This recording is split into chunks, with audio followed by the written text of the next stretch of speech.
Hello, ഇതെൻ്റെ ചേച്ചിയാണ് കേട്ടോ. ചേച്ചി എന്ന് പറയുമ്പോൾ എൻ്റെ ഏട്ടൻ്റെ വൈഫാണ്. ഫസ്റ്റ് ഡെലിവറി ഡേ ആണ് ഇന്ന് കേട്ടോ. ഫസ്റ്റ് ഡെലിവറിയാണേ. അപ്പോൾ ട്വിൻ ബേബി ബോയ്സ് ആണ് ഇവർക്കുള്ളത് കേട്ടോ.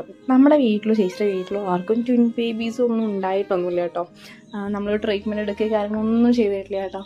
അപ്പോൾ ഇങ്ങനെ എക്സൈറ്റഡ്, എനിക്ക് നല്ല ഓർമ്മയുണ്ട്. ചേച്ചീനെ വിളിച്ചിട്ട് ഇങ്ങനെ പറഞ്ഞു, നീ പേര് കണ്ടുവയ്ക്കുമ്പോൾ രണ്ടാളുടെ പേര് കണ്ടുവെച്ചോ എന്ന് പറഞ്ഞപ്പോൾ ഞാൻ ഭയങ്കര എക്സൈറ്റഡ് ആയിട്ടുണ്ടായിരുന്നു. ഈശ്വര ട്വിൻ ബേബീസ് ആണോ എന്നൊക്കെ ചോദിച്ചിട്ട് എനിക്ക് നല്ല ഓർമ്മയുണ്ട്. എൻ്റെ കണ്ണൊക്കെ ഇങ്ങനെ വന്ന് നിറയണതും ഒക്കെ നല്ലൊരു ഓർമ്മയുണ്ട് കേട്ടോ.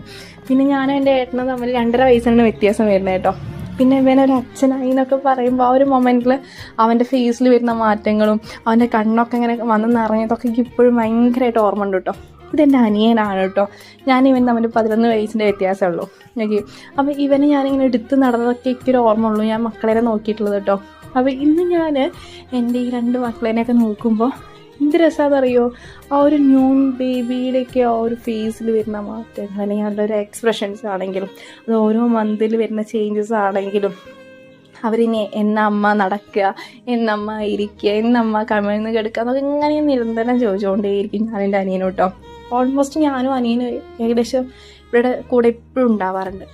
ചേച്ചിയുടെ വീട്ടിൽ പോകുമ്പോഴാണെങ്കിലും ഞങ്ങൾക്കൊക്കെ ഭയങ്കര സങ്കടമാണ് ഇവനെ ഇങ്ങനെ പിരിഞ്ഞിരിക്കുക എന്നൊക്കെ ആലോചിച്ചിട്ട്. നല്ലൊരു മൊമെൻറ്റ്സിലൂടെയാണ് ഞങ്ങളുടെ ഫാമിലി കടന്നു പോയിക്കൊണ്ടിരിക്കുന്നത് കേട്ടോ. അങ്ങനെ തന്നെ പെട്ടെന്ന് തന്നെ നെയിംസോണിരിക്കുകയായി. നമ്മുടെ 90 അപ്പോൾ തന്നെ വിശ്വസിക്കാൻ പറ്റില്ല. ദൈവമേ, 90 ദിവസമായോ? ഇപ്പോൾ തന്നെ ഞാൻ വീട്ടിലങ്ങനെ പറഞ്ഞിട്ടുണ്ടായിരുന്നു, അയ്യോ എന്ത് വേഗം ദിവസങ്ങൾ കടന്നു പോകണം, അയ്യോ ഇനിയിങ്ങനെ വലുതാവണ്ട, പതുക്കെ പോയാൽ മതി എന്ന് ഞാൻ അങ്ങനെ പറയുകയും. അപ്പോൾ നമ്മുടെ മകൾക്ക് പേരിട്ടത് ഹെയ്നദാടെന്നും എയ്നദാടെന്നാണ് കേട്ടോ. കാരണം എനിക്ക് 2 പേരുണ്ട്. എൻ്റെ പേര് അതുൽ ജ്യോതി എന്നാണ്, ഏട്ടൻ്റെ പേര് അശ്വിൻ അനന്ത് എന്നാണ്, അനിയൻ്റെ പേര് ആദ്യ ശ്രാവൺ എന്നാണ്. അപ്പോൾ ഞാൻ പറഞ്ഞിട്ടുണ്ടായി മക്കൾക്കും 2 പേരിടാം എന്ന് പറഞ്ഞിട്ട് അങ്ങനെ ഇട്ട പേരാണ് കേട്ടോ. ആരോമലിനും അമ്പാടി എന്നാണ് വീട്ടിൽ വിളിക്കുന്ന പേര്.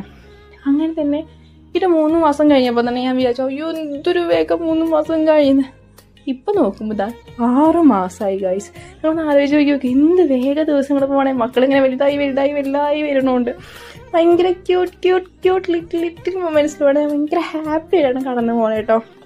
ഇവർ കമിഴ്ന്ന് വീണപ്പോഴാണെങ്കിലും പയ്യെ നീന്താൻ തുടങ്ങിയപ്പോഴാണെങ്കിലും ഇപ്പോൾ മുട്ട് കുത്താനും തുടങ്ങിയിട്ടുണ്ട്. ഭയങ്കര എക്സൈറ്റഡ് ആണ് ഞാനും എൻ്റെ ഫാമിലിയും. ഭയങ്കര ഹാപ്പിനെസ്സാണ്. ഇനിയിതിപ്പോൾ കുറച്ച് ദിവസം കൂടി കഴിഞ്ഞാൽ, കുറച്ച് മാസം കൂടി കഴിഞ്ഞാൽ 1 വയസ്സുമായി. ഇത്രയും നോക്കി എന്തൊരു വേഗമാണല്ലേ കടന്ന് പോണത്. അയ്യോടാ, എനിക്ക് എത്ര പറഞ്ഞാലും ഇങ്ങനെ മതി വരാത്ത പോലെ.